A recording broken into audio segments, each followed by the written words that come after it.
Tinatanong mo kung nasaan ako. Gago, andito lang ako sa bahay. Bakit? Teka, bakit mo nga ba tinatanong ha? Anong balak mo ha?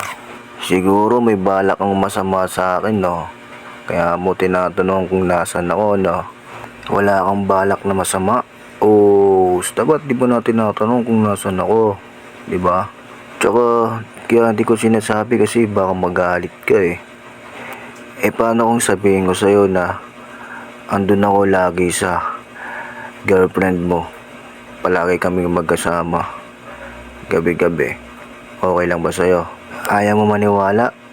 Di kausapin mo yung girlfriend mo. Itanong mo sa kanya kung sino lagi niyang kasamang lalaki. Tapos ngayon nalaman mo na. Magalit-galit ka.